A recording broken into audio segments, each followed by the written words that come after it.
Siyempre, ito na rin yun. Titikman na natin.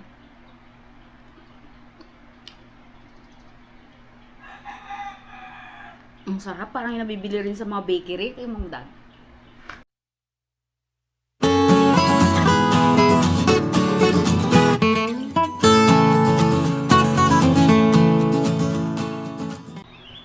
Hi guys! Welcome back sa KKK by Jeng and Otep. And of course, it's me, your Ate Jeng. Ayan, nakakamiss ang mag-vlog.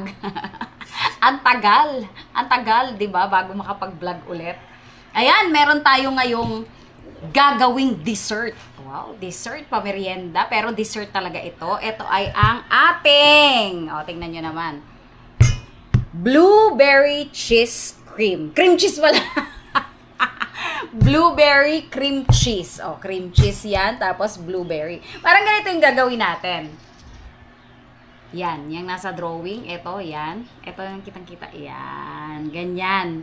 Pero, wala naman kasi tayong blueberry na buo na nabili. So, ang ating blueberry dito na pinalamig ko pa, nilagay ko pa sa ref, ay jam. So, walang masyadong buo-buo ito na blueberry. Ayan. Una nating gawin ay ipakita ang ating mga ingredients. Of course, meron tayo ditong unsalted na melted butter. Unsalted po yan. Meron tayong 1 cup na crushed grahams. Etong gagamitin ko din na sugar para at least makakain ako. Para makakain ako, stevia ang gagamitin ko. Kasi konti lang naman ang ilalagay natin dahil ito naman ay jam. So, ibig sabihin, sweetened po ito. Kung hindi jam yung ating gagamitin, pwedeng maglagay tayo ng medyo marami-raming sugar. Ayan, tapos meron din syempre tayong all-purpose cream, kaya lang chilled pa, kaya hindi ko muna ilalabas kasi hindi naman yun yung una nating gagawin. Baka kasi maglambot. Okay, unahin natin itong ating gagawing pang-ilalim o yung parang style crust natin, no? Itong ating melted butter, ilalagay natin sa ating graham. Crushed graham. Ito nang gagamitin ko yung plastic natin spoon. Okay, kailangan lang nating ma-melt dyan ng maayos. Sakto na to. Kaya lang, mimix lang natin ng maigi. Okay. Ayan. Nakakamiss din ang mga ganitong klaseng vlog. Medyo matagal talaga. Kasi pagkatapos ng graduation, ano naman ang inintindi ko? Syempre mga grades na naman, no? Ganun talaga ang teacher, kadami-daming ginagawa. Ano na naman, mga submission ng grades. So nakatapos na akong submission ng grades. Back naman kami ng mga webinars, kung ano-ano, diba? Paisingit lang rin natin yung ating vlogging. Ayan, ganito na po. Pag pinrest natin yan, nabubuo na yung ilalim. Ayan, meron na tayong ganyan. Okay. Maglagay tayo sa aking nabili na transparent container. Dessert container na transparent na napaka-cute. So, syempre, ang ganda na to. Tingnan nyo naman, kakaiba. Transparent yan. And meron po yan takip. Mamaya ipapakita ko sa inyo. Gawin natin kung ilan lang ang pagkakasyahan kasi hindi naman to masyadong marami. Ipipress lang natin dito sa ilalim para at least meron siyang base o yung parang crust na gagawin natin. Ipipress lang natin dito sa ilalim. O kahit hindi na nga siya naka-press ng maigi. Ganyan lang siya. Yan. Kung makikita nyo. Yan. Ganyan ang gagawin natin. Dito sa ating mga grahams. Kukunti lang naman to. Kasi isang ganito lang naman ng cream cheese yung ating gagawin. Siyempre, pag maramihan, pag gusto mo talagang pang dessert ng mga birthday party, edi siyempre yung maramihan din. Kaya lang, alam nyo naman, medyo expensive ang ating cream cheese. Hindi naman yan kasing presyo ng mga ordinary na cheese lang. Ayan, meron tayong pang ilalim. Ha? Baka pwede sa Sunday. Sa? Sunday. Sa birthday ni Daddy D. Aba, nag-request pa ng cream cheese. Pwede naman. Pwede naman. Siyempre, i-testing na nga natin ngayon para kung masarap, o diba? Kasi mahirap yung i-present agad natin ng hindi masarap. Actually, kaya bumili ako ng marami niyan para sa dessert ng birthday ni Daddy D. Kaya, konti lang yung gagamitin natin ngayon. Kasi gagamitin ko pa yan sa Sunday ba yon? Yan, tapusin ko lang po ito. Tapos, gagawin naman natin yung ating cream cheese. Ayan, 8 container ang ating nagawa. 8 dessert containers yung ating nalagyan. Okay na to kasi hindi naman to panghandaan. Ayan, tapos may ano yan, may takip yan. Later, ipapakita ko sa inyo. Set aside muna natin yan kasi gagawin naman natin yung ating cream cheese. Isang block or isang box na cream cheese natin. Ito muna, tapos lagyan lang natin ng 2 pack na stevia. 2 packs talaga. Okay. Sachet lang yan, 2 sachet. Kasi ito yung isang pack. Sobrang dami. Baka naman maano tayo. Matamis po ito. Yung stevia sweetener natin. Mas marami po pag yung asukal na regular. Kasi ito po ay equivalent na ng ilang kutsara. Yan. Tapos, gamitan po natin ang ating pang mix. Gamitan po natin ang ating mixer. Siyempre, tatayo na tayo. Dahan lang po natin dahil ganyan po talaga ang cream cheese kasi galing po ito sa ref. Ito na po yung ating cream cheese. Set aside po muna natin. And gagawin po natin yung naka-chill na ating all-purpose cream. Any brand din po will do. Higain natin. Ayan. Isang piraso lang po na sachet ang ilalagay ko kasi matamis po yung ating jam. Matamis po yan. Kasi palaman na po yan sa tinapay. Isa lang ang ilalagay ko dito sa ating all-purpose. Matamis na po ito. Make sure po na chilled ang ating all-purpose para siyang ice cream. Okay na po yung ganitong consistency. Okay na yan. Oh, ayan. Dumoble na yung dami kasi nga nakalagay sa ref. Chilled ang ating all-purpose cream. Galin natin kasi sayang to ha. Marami-rami pa yan. Huwag nating sayangin ang ating ingredients. Ayan, isama na po natin dito sa ating cream cheese. Huwag na natin gamitin itong ating plastic. Ito na lang. Isama na po natin sa ating cream cheese.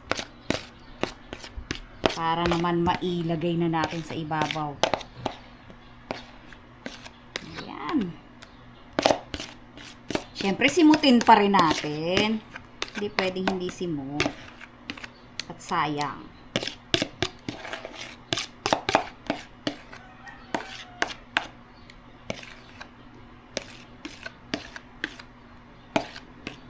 Ayan. Mix natin. Mix natin kasama ang ating cream cheese. Mix natin ng maayos.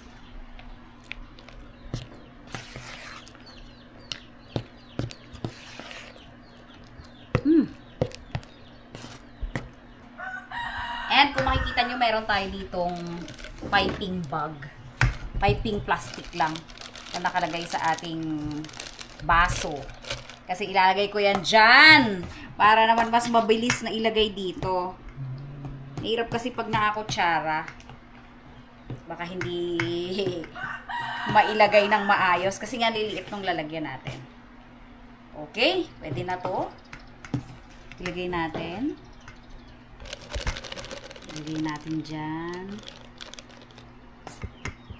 Para at least, may design-design din yung ating mga gagawing dessert. Kapag hindi naman magkasya, huwag natin masyadong i-push. Start muna natin dito. Unahin muna natin yung iba. Yan. Pwede naman sa mga plastic, ano lang ng yelo, plastic labo, kung anong plastic meron kayo, kung wala kayong mga piping plastic, para matry na natin. Tingnan natin. Ito po ay 8 piraso lang. Kasi nga, sabi ko sa inyo, konti lang to. Baka nga hindi pa natin mapuno. O, tingnan na natin. Ganyan lang yung gawin natin para mas madali lang siyang ilagay. O, diba? May papiping pa tayo, pero ganun lang rin naman. Kasi nga, para nga lang mailagay. Paano nga yung kung kutsara ang gagamitin natin, diba? Ang hirap. Ayan. Magalaw ang aking kamay.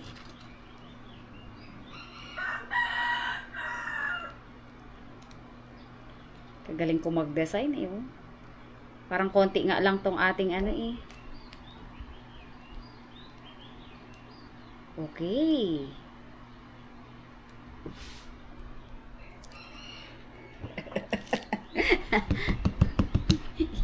Imumold pa naman natin yan. Pampadali lang ng paglagay to. Kasi kung kutsara, ang hirap, magiging messy. Yun lang naman yung reason dito, pero hindi naman yung design talaga mismo. Kasi hindi naman magkakaroon ng design talaga yan. Pero pwede rin naman, 'di ba? May konting ganyan-ganyan siya. Ayan, ganyan lang po yung gagawin natin. Baka naman din na natin matakpan pag sobrang dami. Ayan. Lalagyan pa kasi natin ng blueberry jam.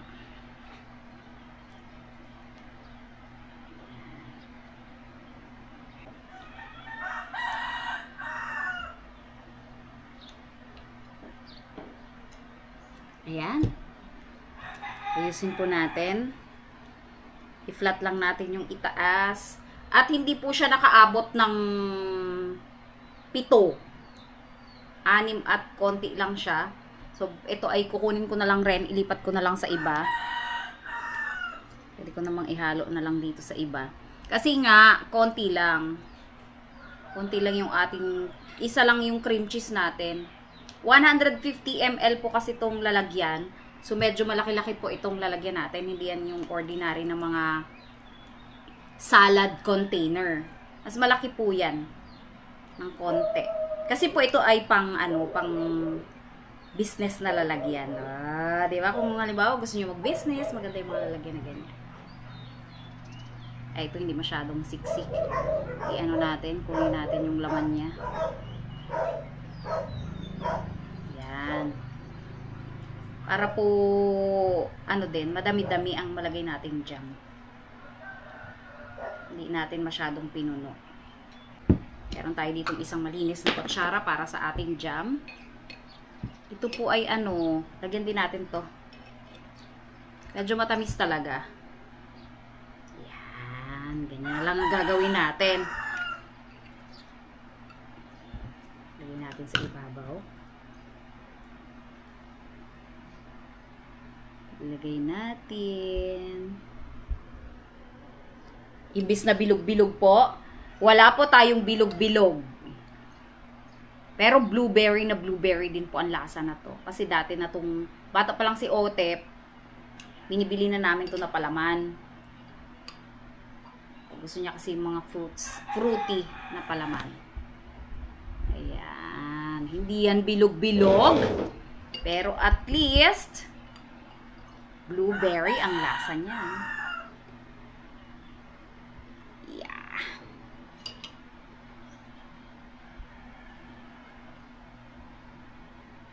Yeah. Sarap. Sarap itsura pa lang. Tamis. Bawal sa akin. Pero pag paminsan-minsan lang, okay lang naman yan. Ginastify na naman ang sarili. Ito konti, dagdagan natin. Yan.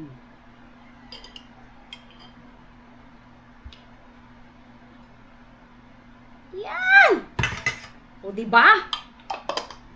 Ang ganda ng ating dessert. O, dapat lang alisin natin mga ganyan. Tapos ganyan. Ang ganda. Tingnan nyo naman. At alam nyo ba na ang sarap-sarap din na to, ang mahal-mahal na to sa mga tindahan. O, diba? Sa mga tindahan ng mga dessert. O, mayroon po yung takip. Yan ang nakakatuwa sa ating, sa ating ganito. Dessert container. Meron siyang takip. Tapos talagang parang pang siya, pang negosyo. Ayan. Ganito siya. May takip po yan. Ayan. O, diba? Yan natin ang takip para maganda. O, diba? Parang may mini cake tayo. Ay, ka-cute. O, diba? Kasi, ilalagay pa po natin to sa ref. Pero alam na po natin ang lasa nito. Napakasarap. Ito nang titikman namin ni Daddy D. Ito. Yung na dito. Ilalagay namin to sa ref para medyo lumamig pa naman. Para mas exciting ang kain. Para na siyang magiging blueberry cream cheese na cake. Oh. O, diba? Tapos, hindi pa dyan nagtatapos, syempre. Kung ito ay gagawin nating pang-business. Pang-business?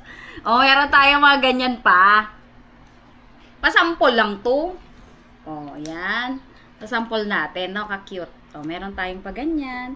Kung ito rin ay gagawin mo kasing pang souvenir sa mga birthday or ano. As ganyan yan. Mga party mo. Diba? Lagyan natin lahat para cute. Diba? Lagyan natin lahat ng ganyan.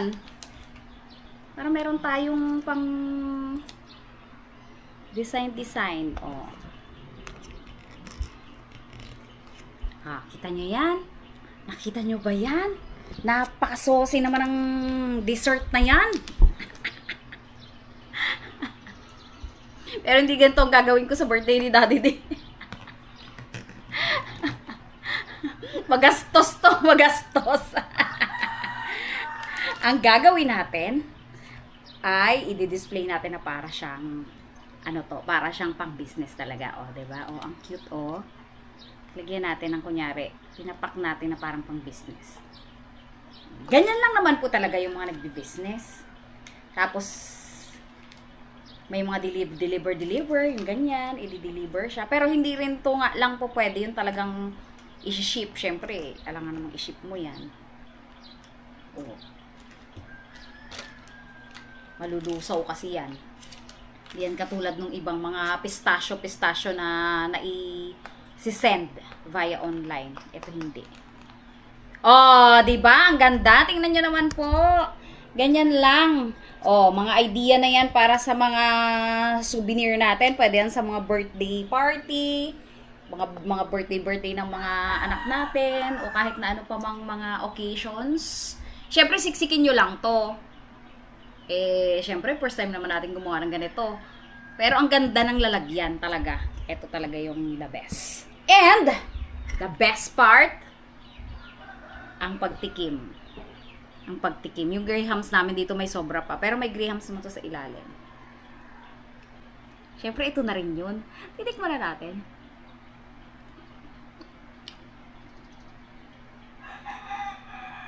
Ang sarap. Parang yung nabibili rin sa mga bakery. Ito yung mga dad. Siyempre, titikim si Daddy D. Oh, sobrang creamy. At hindi po nakakaumay ang cream cheese, especially sa mga mahilig din sa cheese na parang si Otep. Hindi po siya nakakaumay. Ayan. Sana po ay nagustuhan nyo ang aming dessert for today's video. na ganyan po ang design. May pa-design pa tayong ganyan. Pa-evolve ang ating design. Wow! Baka sa sunod, gumawa na ako ng sarili kong cake. Kabahan ka na, Princess GB. Dahil mahaba-haba ang aking bakasyon, August pa po ang pasukan. Ayan, marami pa akong naiisip na gawin. Pero, kaya lang, ang problema, ang naiisip ko mga gawin ay mga matatamis. Ayan. Maraming salamat po sa mga patuloy na sumusuporta po sa aming channel. God bless po. Maraming salamat po sa paghihintay sa mga uploads. Sana po ay nasa mabuti kayong kalagayan palagi. Thank you so much. Bye! Ang sarap.